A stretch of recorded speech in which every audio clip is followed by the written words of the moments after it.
Jesteśmy w firmie Protect. Firmie, która produkuje sprzęt stosowany w wielu dziedzinach gospodarki podczas prac wysokościowych, głębokościowych i w ratownictwie. Sami poratowali się funduszami europejskimi pozyskanymi przy wsparciu Centrum Obsługi Przedsiębiorcy. Jak duża była to kwota i na co ją przeznaczyli, porozmawiam z konstruktorem Jakubem Bednarkiem.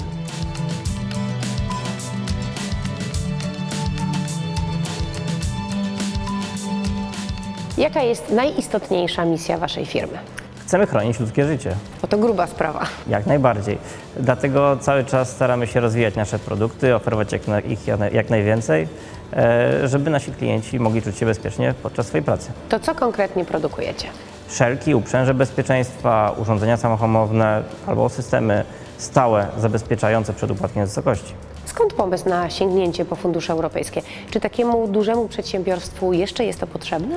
Jak najbardziej, bo cały czas staramy się tworzyć nowe produkty, a ich rozwój po prostu wymaga finansowania.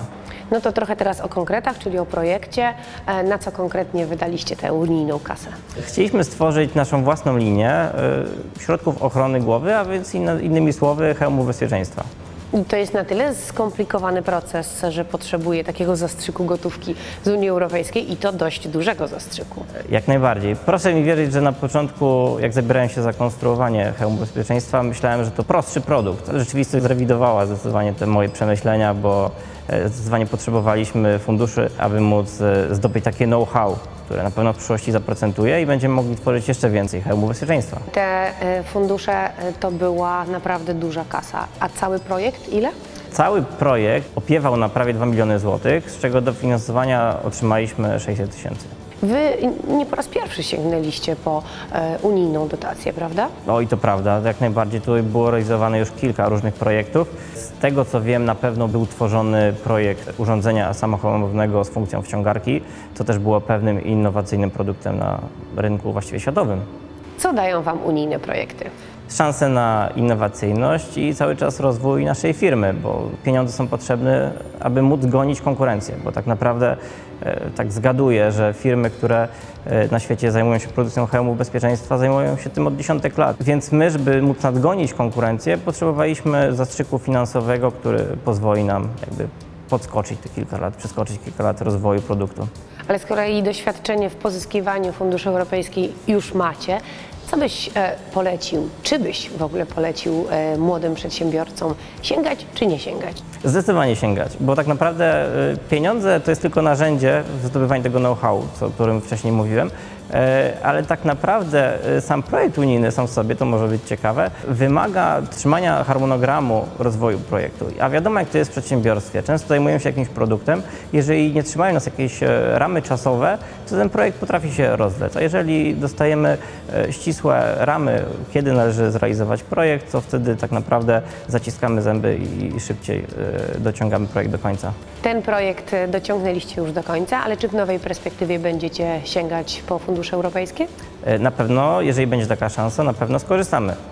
Natomiast odnośnie projektu stworzyliśmy linię hełmów bezpieczeństwa ATRA. Mamy hełm bezpieczeństwa o właściwościach elektroizolacyjnych bez wentylacji oraz hełm wentylowany. A czy miejsce, w którym się teraz znajdujemy, też zostało dofinansowane? Aby móc rozwijać taki projekt, musieliśmy cały czas testować prototypy. Tak naprawdę myślę, że zużyliśmy tutaj setki kilogramów skorup hełmów, żeby móc upewnić się, że na pewno będą bezpieczne.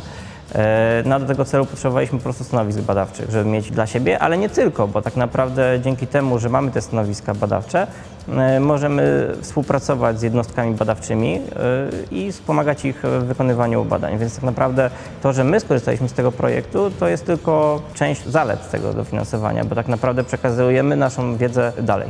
Czy sprzęt się nie zmarnuje, skoro projekt już zamknięty? Nie, jak najbardziej nie. Po pierwsze, musimy regularnie testować nasze produkty, aby upewnić się, że w toku produkcji nie powstały jakieś wady, które mogą zagrażać życiu. Czyli to cały czas będzie pracowało? Jak najbardziej. No i na pewno nie skończymy na tym jednym produkcie i będziemy rozwijać kolejne hełmy.